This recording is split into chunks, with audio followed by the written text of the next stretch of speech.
Whose rebuild is in a better spot, the Detroit Red Wings or the Detroit Tigers? We're going to have that answer for you.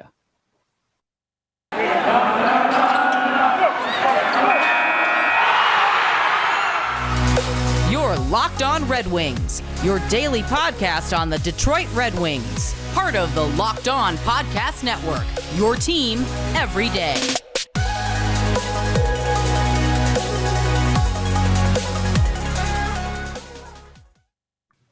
All right, welcome back to the Locked On Red Wings. I am your host, Brian Fisher, and with me today is a special crossover episode with Locked On Tigers. He's host of Locked On Tigers, Scotty Bentley. How you doing, Scotty? I'm doing great, man. Thanks for having me on the show. Oh, should I be changing the background? Wait, hold on. You want to do like the crossover one? Yeah, I don't have. It still has sharks on there. Oh, Shoot, yeah. I should have thought of that. That's all right. Oh well. All right. We're not on the tube yet, anyway. So soon though. Not. We are soon. Yeah, true. I'm not. I say we in regards to my show all the time, and people are like, "Why do you say we?" I'm like, I don't know. It's the communities. It's all of our show. I don't know. Want to thank you guys for making us your first listen every day. We are free and available on all platforms. Also, today's episode is brought to you by BetOnline. BetOnline has you covered this season with more props, odds, and lines than ever before. BetOnline, where the game starts. And finally, before we really get into the crossover, because it's a doozy.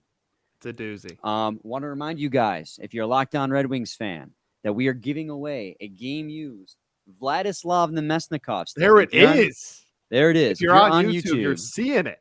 Which is another reason to subscribe, because you can actually see the stick that we're giving away. You literally can't have a chance of winning without subscribing either. Yes, so you should probably do that.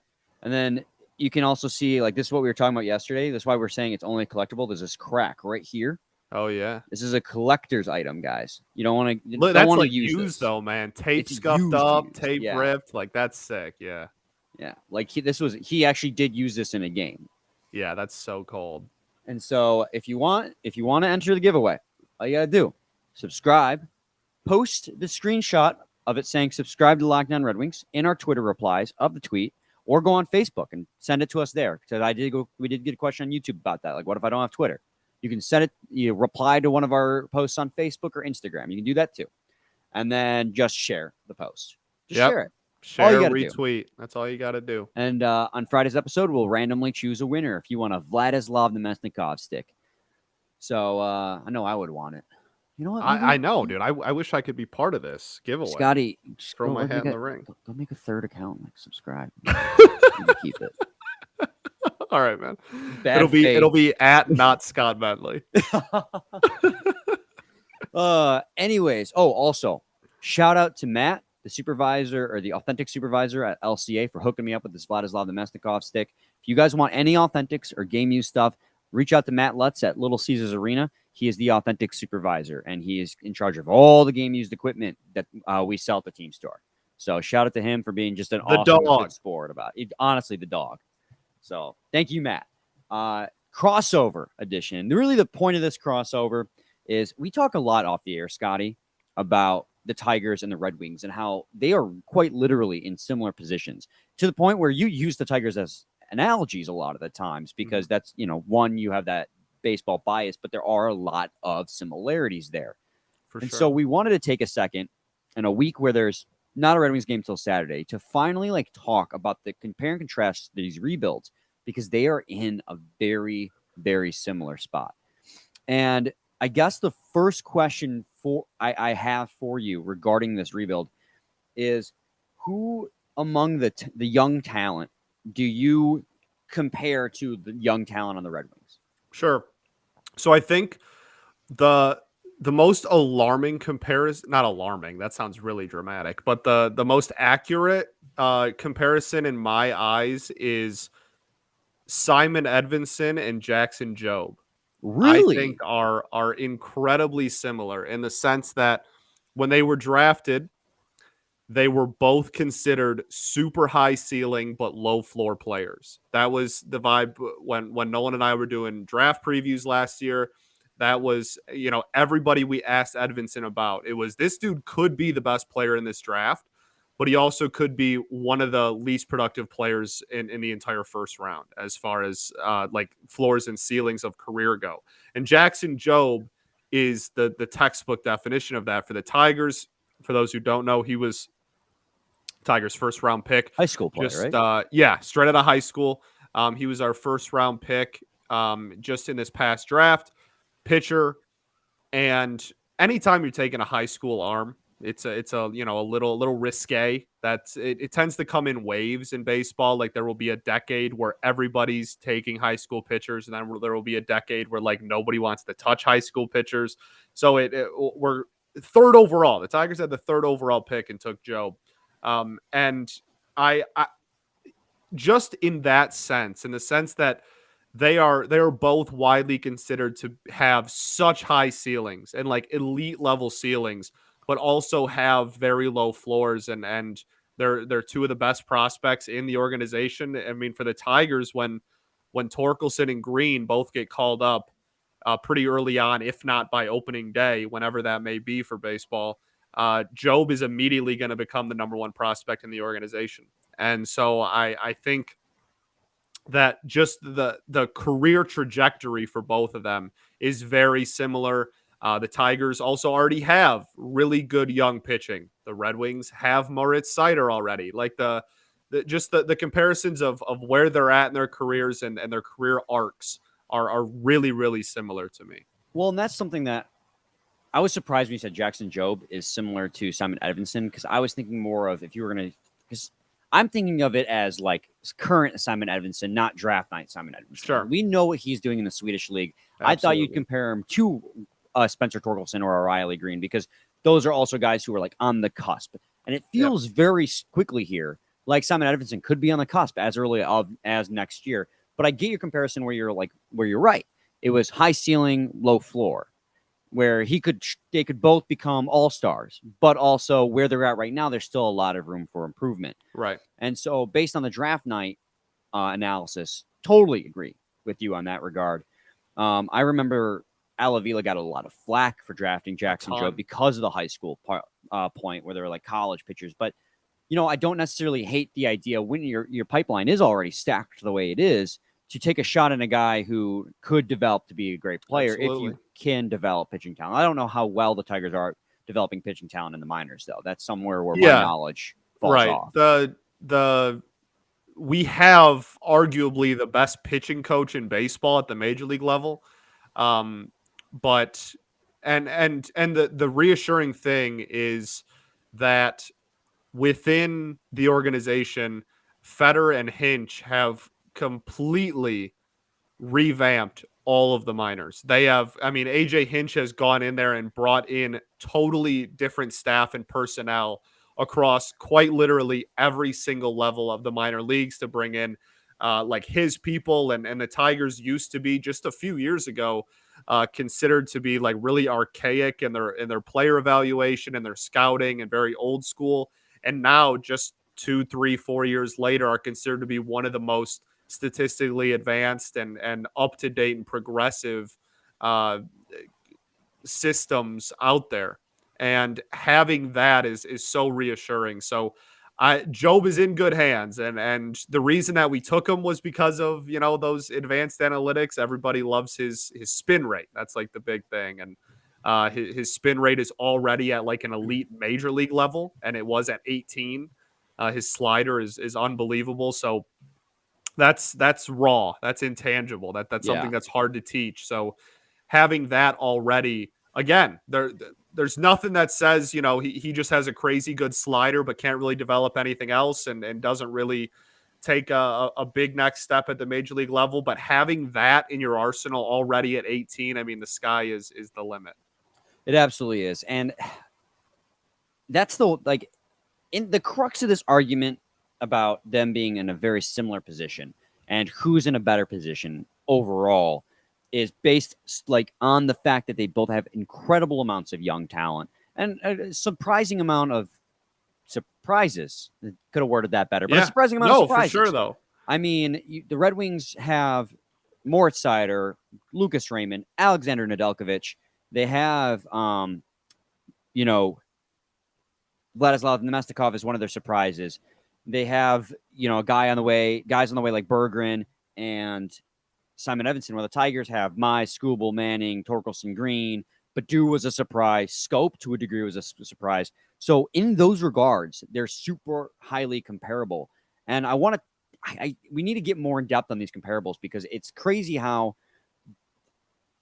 these two teams owned by the same owner are on the same trajectory at almost the same time, and how coincidental and crazy and exciting that is for the city of Detroit. But first, I do got to talk to you guys about Primal Origin Oils. You got beard? Get Primal. You heard me right. If you or someone you care about has a beard, it needs to get Primal. Maybe you're that guy who has never considered the benefits of treating your beard with a product. I was that guy. I've said it before. I got some Primal Origin Oils. I use it in my beard now, and it's just like night and day. Like, I used to think that beard oil was like a fad. I used to be like, it doesn't really make a difference. Like, it's actually really nice to have a soft beard, Scotty. Soft beer, maybe too. I don't know what that means. But having a soft beard is just, it's really nice to feel. And it's got like this nice herbal scent to it where it doesn't smell, it smells very relaxing, I guess is the best way to use it. Primal Origin Oils will stop the itch and make your beard look healthy and groomed. The products are free from harmful synthetic ingredients and with low impact on our planet. Primal Origin Oils makes balms, oils, and whipped butter that is renowned as the best feel in beard products available. All products are fair trade certified and handcrafted in the USA. The combo kits make a great holiday gift. If you're shopping for yourself, you'll be glad you did. We know that every company claims to have the best, but Primal Origin Oils challenges you to compare their ingredients and the feel in beard to other products you've used. We promise you will see and feel the difference. Remember, the code LOCKEDON gets you 20% off at primaloriginoils.com. Use the code LOCKEDON at checkout for 20% off. All right, Scotty, we're going to keep this conversation going between the Tigers and the Red Wings. And really, I guess the next question I have is, if Jackson Jobe is your Simon Edvinsson or vice versa, where do the comparables for Moritz Seider and the other rookies on the Red Wings compare to the now sophomores on the Tigers? Yeah, for sure. So I think if I only can choose people on the major league roster, I think that, I mean, Casey Mize is probably Mo Seider in the sense that they were both, you know, Casey Mize went 1-1. Seider was, the guy that fell, and everybody, you're right, and everybody thought we reached on, but that's still a top 6 pick in the draft. And they have been the Casey Mize has been either the best prospect period or the best pitching prospect in the organization for his entire Tigers tenure since draft night. Mo Seider very quickly made everyone realize that he's the best prospect in the organization. I think if I was being more, if I could use people that haven't made the majors yet, like technically Green and Torkelson aren't in the majors yet, even though odds are pretty good they're either going to be on the opening day roster or called up within the first several weeks of the season. I think that like Torkelson and Mo is like a really good comp in the sense that they both have incredibly high ceilings, obviously, and Torkelson another number 1 overall pick. But I think the thing that makes both of them so good is their floors are so high. Yes. Like Mo Seider, even if he doesn't reach the perennial Norris like ceiling that many have set him out to be, and I'm not saying he won't, I think he probably will reach that, but even if he doesn't, he is going to be a damn good first line D man, like always, because he already is it as a rookie. You know what I mean? So like, yes. Even if he doesn't keep growing, the floor is so high for him. And I view Torkelson a lot in the same light as Spencer Torkelson is a hitter. You drafted him as a third baseman, even though he's was a first baseman in college and is going to play first baseman going forward, because it doesn't matter where he plays. You drafted him to hit. What position does he play? Batter. Like that's why you got him, and his floor is so high.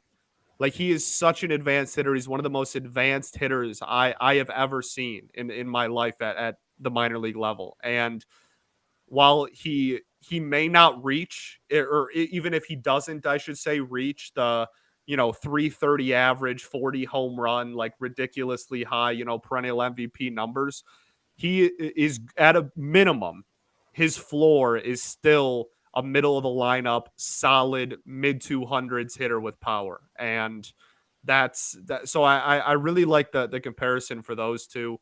And then I like going again, like going off the major league team a little bit again. Like I think Riley Green and Lucas Raymond, man. Like I think that Wild cards a little bit. they are like, yeah, I guess. Like I think Riley Green has the highest ceiling in the entire organization.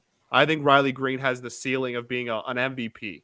Like Mhm. I truly, I think at his best, given what we have seen, he could end up being one of the best players in all of baseball. Well, and I think one of the things that the comparable between Lucas Raymond and Riley Green is really good on one standard alone. And now Riley Green hasn't played a game in the major league, but when they drafted Riley Green, he was looked at as a pretty good pick. You know, he was good No, for that's where a he was great taken. point. Yeah. But he wasn't gonna be like the next big thing. Well, down in the minors, he's raking.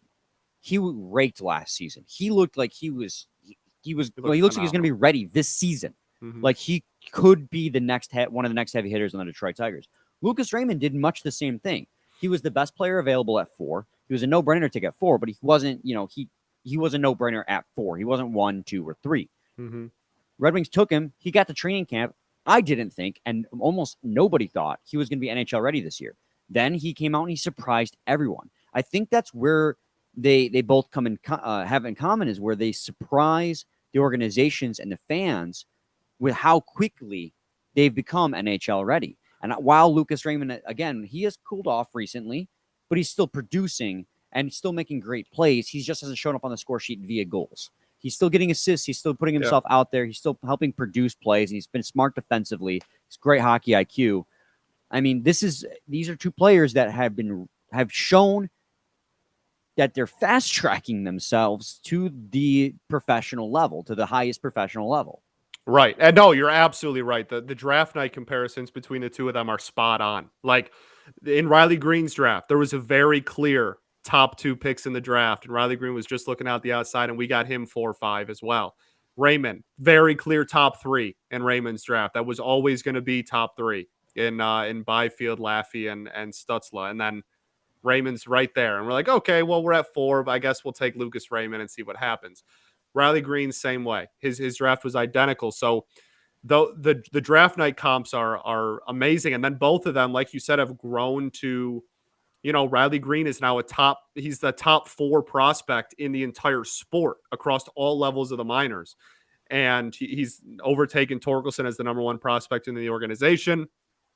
Like and straight out of high school as well for Riley Green, drafted him at 18. The comps as far as their careers up to this point are honestly almost identical.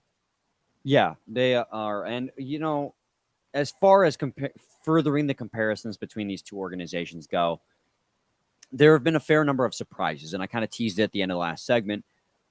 We didn't expect guys like Vladislav Nemestikov to have as good of a season as he is.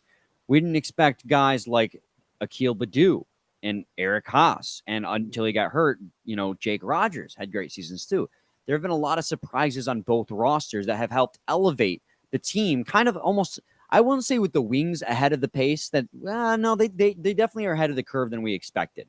Tigers took a huge leap forward last year. They had a horrid April, but then they were above 500 the rest of the season. Like nobody expected that. I didn't expect that. It was great.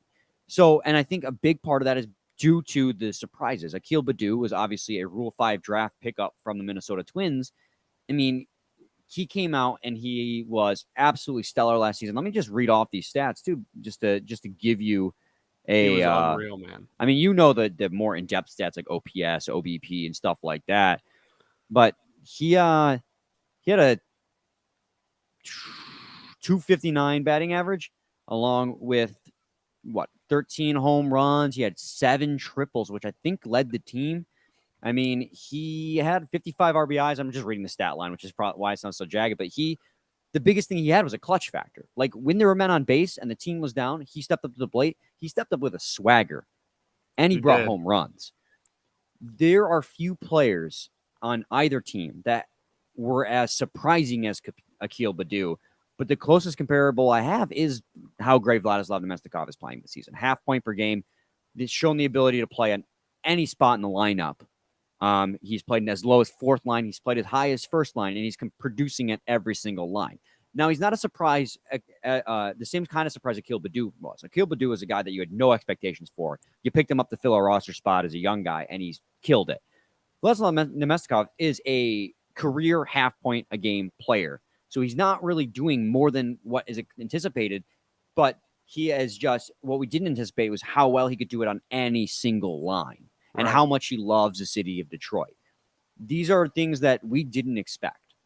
Absolutely. No, you're spot on. That's obviously the comp right there is the two of them. And I did a whole half hour dedicated solely to Akil Badu, I want to say in December, and breaking down all of his like in-depth stats and like you said, his clutch stats with men on base and whatnot. But the most fascinating thing with the two of them to me is they both made in-season adjustments to get better. Like Badu got off to a scorching April, right? Yeah, like he was one of the hottest hitters on the planet in April. And then we had a series against Oakland where he went like 0 for 20 something with 14 strikeouts. Like he was horrible. And people were like, all right, well, he had never faced better competition than like high single A. So like this was expected. And he went through, and instead of being a free swinger, because he was getting a lot of fastballs, because there's no scouting report on a dude that hadn't played past double-A ball. So he was just getting heaters and just taking advantage of it. And he took a step back, and he raised his walk percentage like triple what it was in April. He cut his K percentage by almost half. Like that is the most impressive thing Badu did. Not the walk-offs, not the grand slams.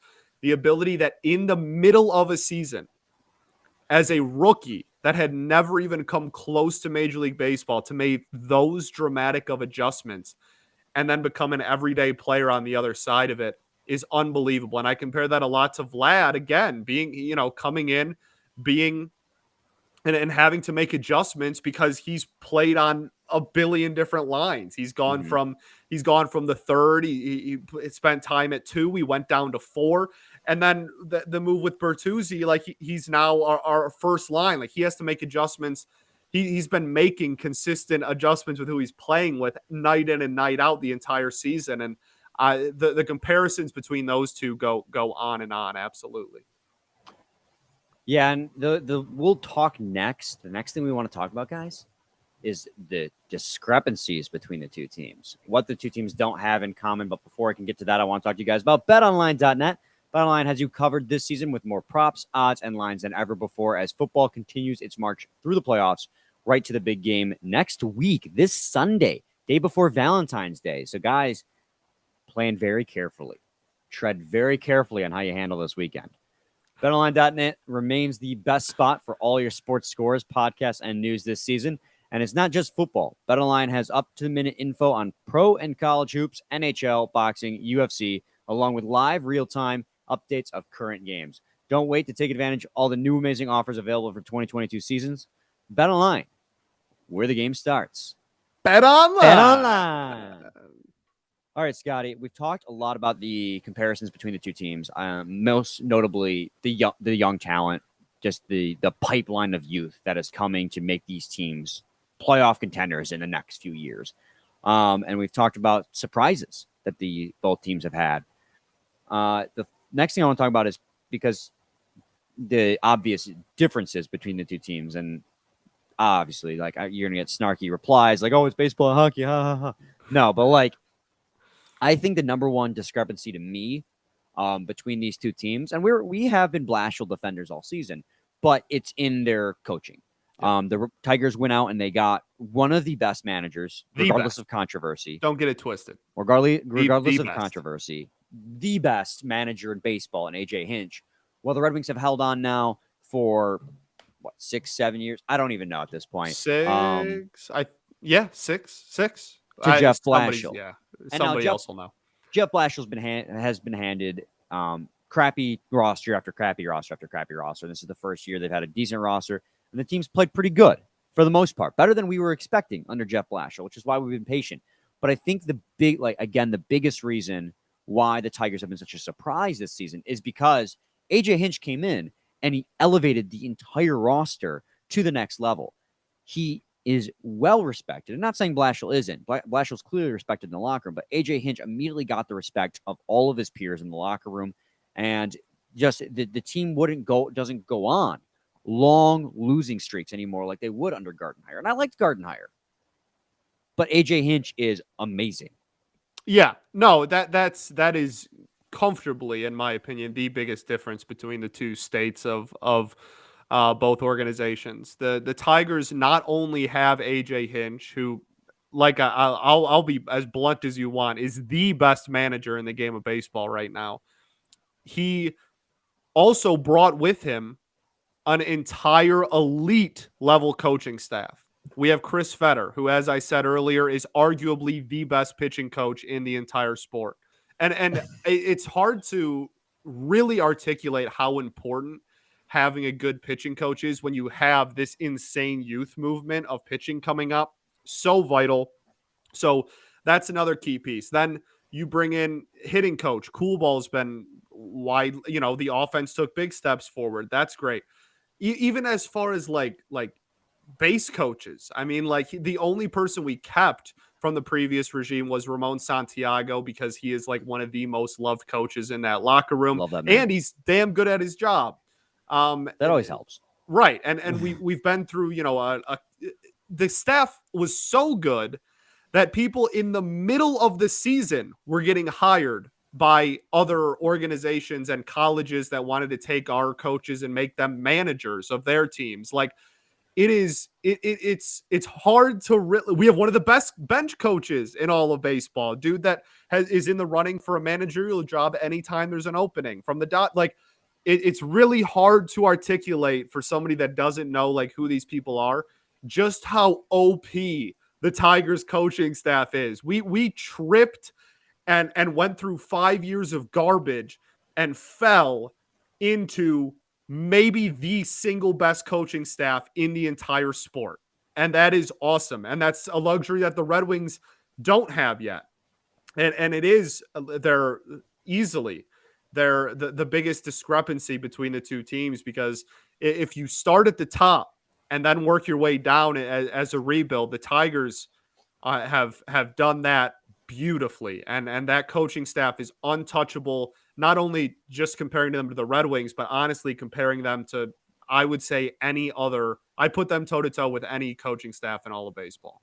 Oh yeah, and that's where, like you said, the Red Wings have kind of, I won't say floundered, because the jury's still out on Jeff Blashill for me, because this is the first time he's actually had a roster that could compete, and Right. They are competing. They are 9 points out of a wild card spot, but they are still in the race, and this is the longest they've been in the race in many, many years, and they're playing meaningful competitive hockey games into February now, and so that is a huge step forward, which is why I'm not giving up on Blashill quite yet. I'm still like a Blashill defender. No, for sure. When you compare that to AJ Hinch, it's night and day. Right. Like the amount that AJ Hinch has just taken the Tigers and just elevated it's incomparable.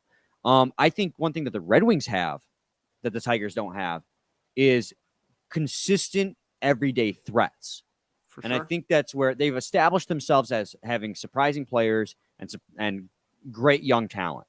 But the Wings have Larkin, the Wings have Bertuzzi.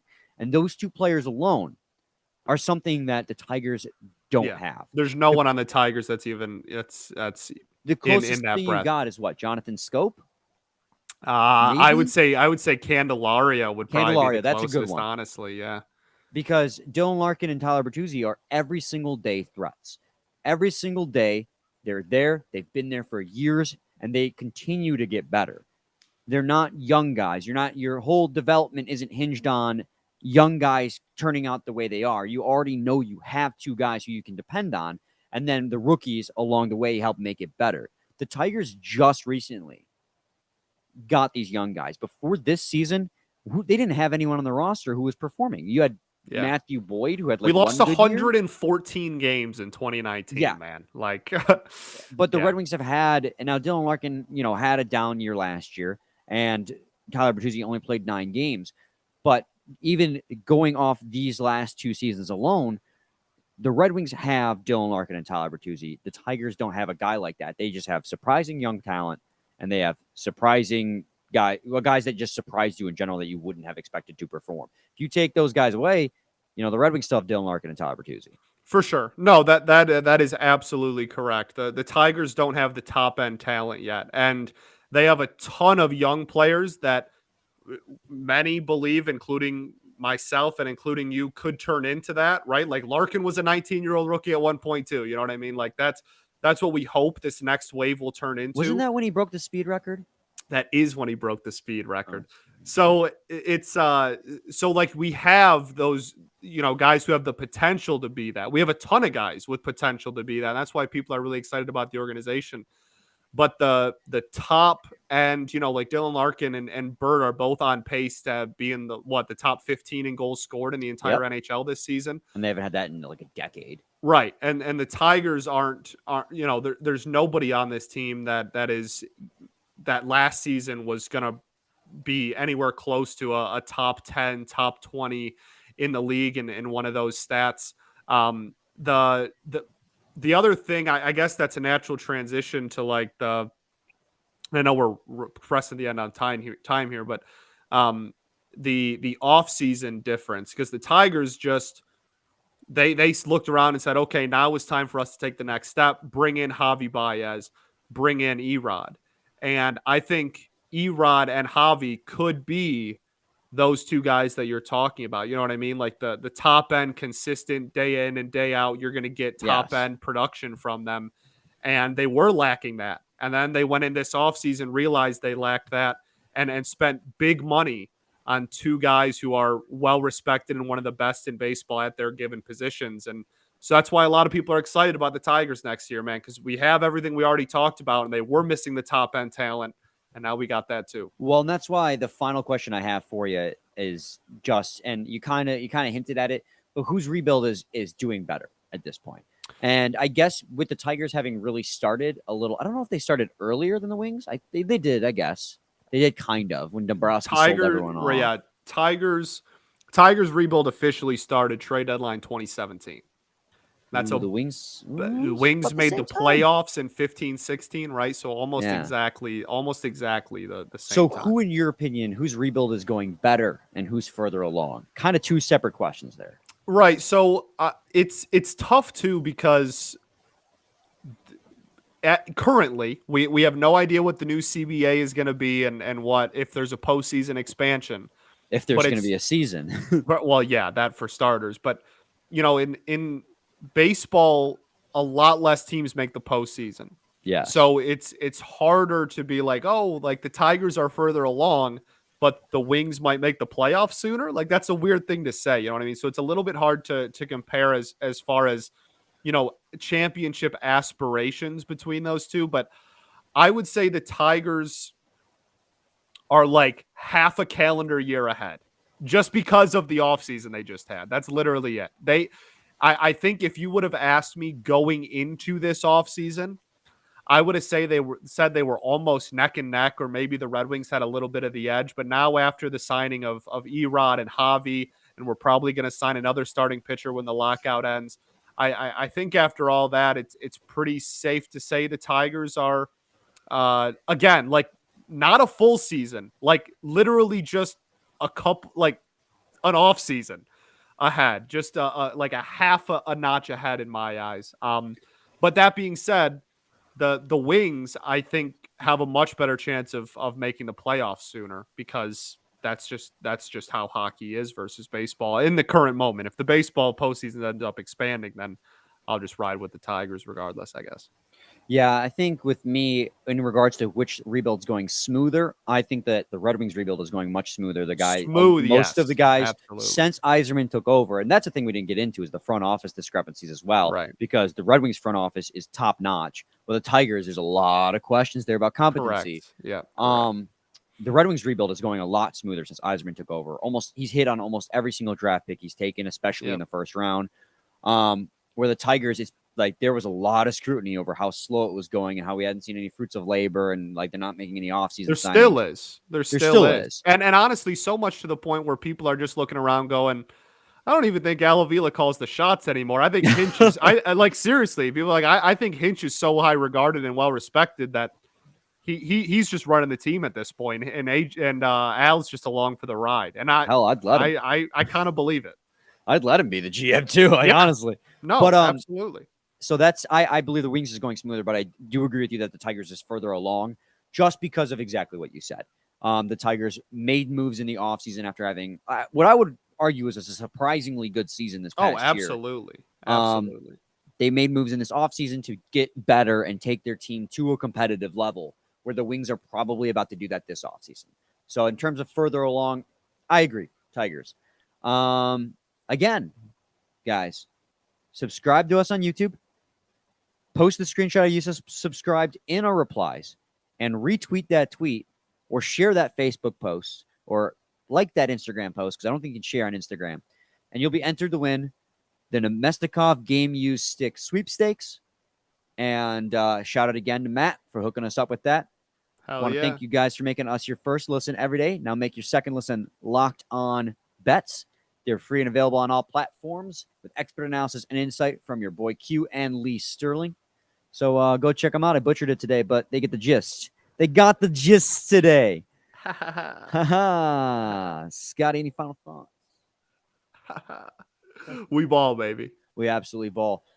We'll be back with another episode for you guys tomorrow on Wednesday, as this is the Tuesday episode. We're recording it early on Monday, like 7 p.m., which is early for us on Monday. It is. So, yeah, well, when the league takes a week off, we can do that. Yeah, it's awesome. So, stay tuned. We might have a special guest on Wednesday's episode. Maybe just Wednesday and Thursday. Honestly. Maybe just. We might got a week coming up. We might have a week, including a giveaway. What? Same time, same place. It's your team every day. Every day.